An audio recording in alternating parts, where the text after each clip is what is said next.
What's up, everybody? I'm the Sonoran Desert Grower. I found this article that I would like to read with y'all. It is called Dogs Are Helping Researchers Find Endangered Orchids in Arizona.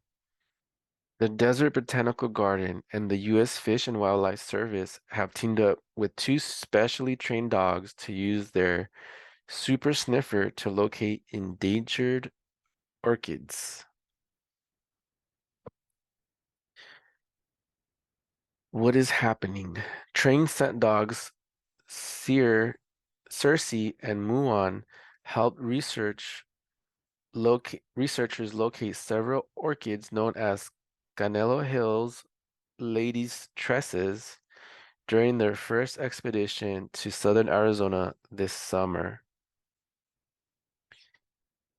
Desert Botanical Gardens Conservation Collection Manager Stephen Blackwell tells us that the orchid grows in extremely dense vegetation, making it difficult for humans to detect.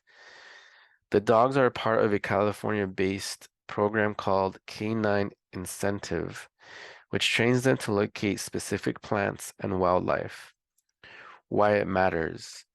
Orchids are an important part of desert ecosystems, but they grow in cienegas, a type of desert wetland that is disappearing due to the western mega drought.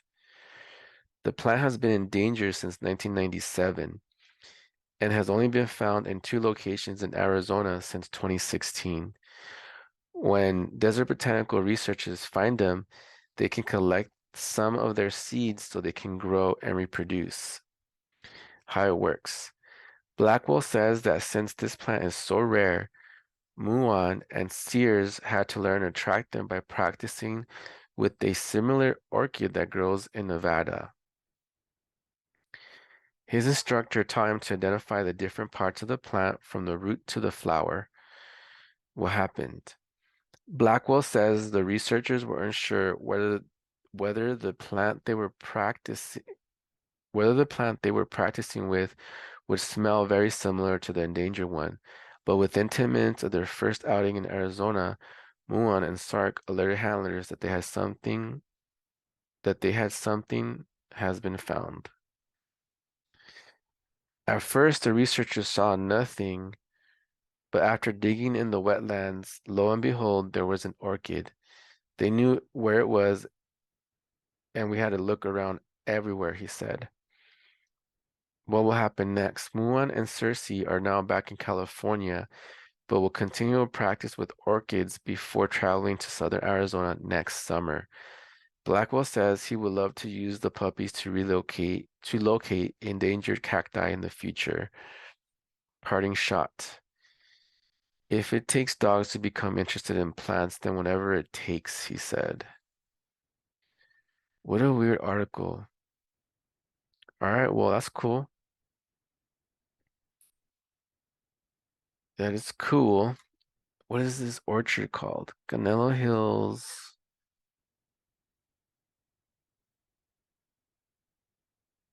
Let's look it up.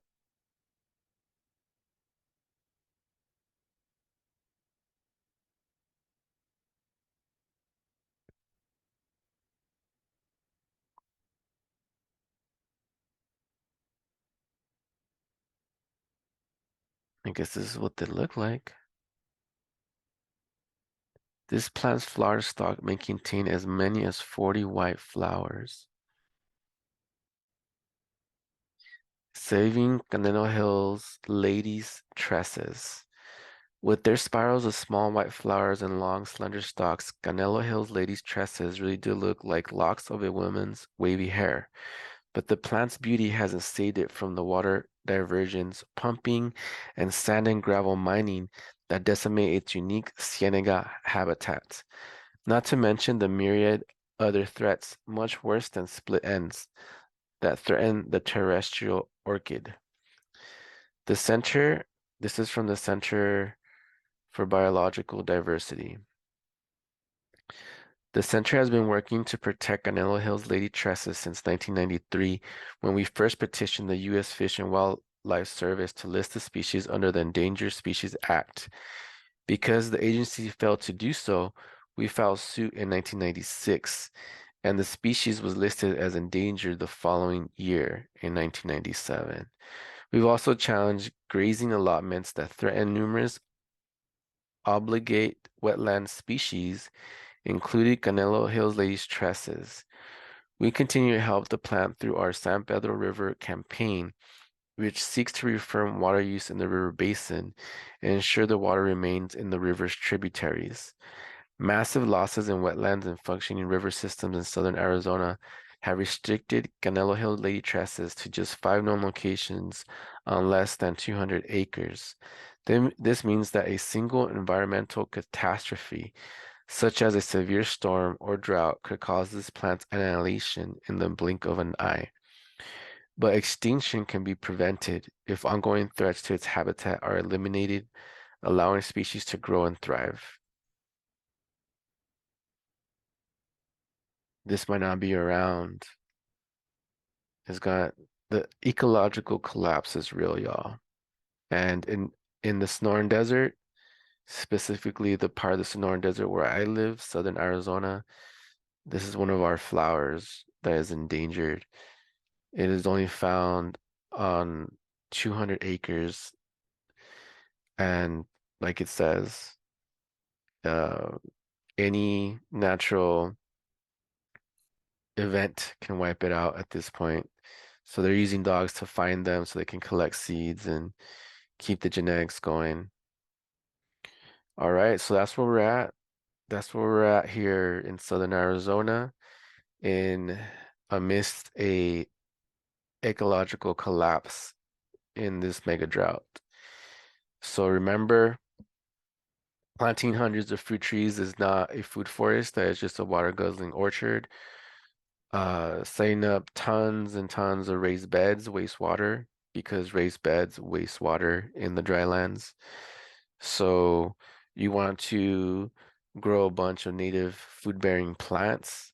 That is how you set up a real food forest. And you want to install sunken garden beds that harvest rainwater, which outproduce raised beds. So we're trying to grow more food with less water.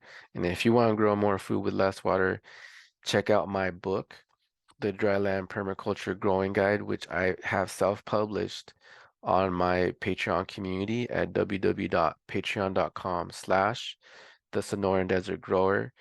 $2 a month is all you need to pay to access my book. I'm making it available for super, super cheap.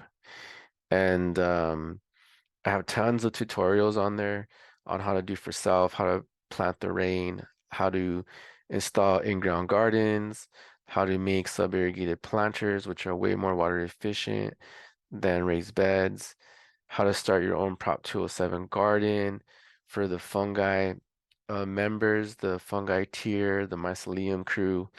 So go and check it out. Thank you for watching. If you like this video, give me a thumbs up, comment, subscribe, share it with a friend that might like it, and I'll see you in the next one.